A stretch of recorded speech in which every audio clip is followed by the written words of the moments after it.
So this is a list of who we know currently is on the Browns list to be interviewed with second interviews, so the next step of the process.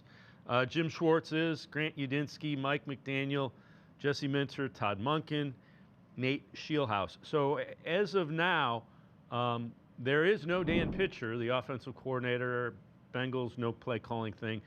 Where do you, I know you wrote an article, when you look at it, where do you see this search at as we're, where we're at with it now, which is a week plus of interviews?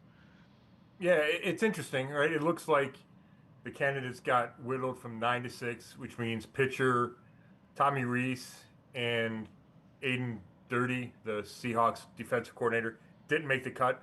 Of course, that could change. The Seahawks are playing this weekend, so the Browns couldn't talk to Dirty until next Monday at the earliest anyway. You have to trim the list at some point. I think Jim Schwartz is still my favorite to get the job.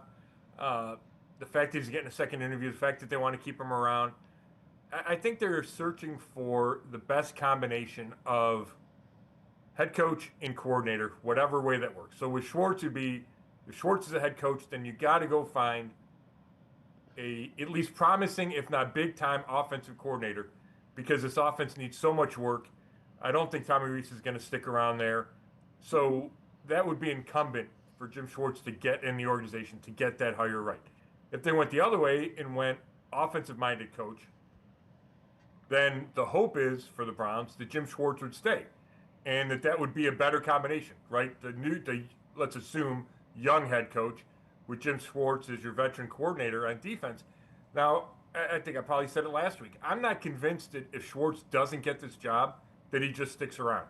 He could look at that as a slap in the face that he interviewed twice and they give it to a 30-year-old in Grant Udinski or a 35-year-old and Scheelhaus. So I don't know if that's a guarantee.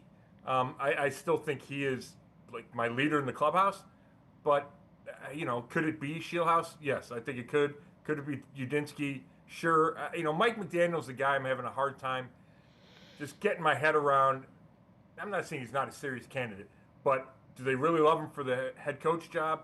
Do they think he fits better as an offensive coordinator? He's got interest across the league for both spots. I just don't know exactly where he fits. Yeah, I kind of feel the same way about him.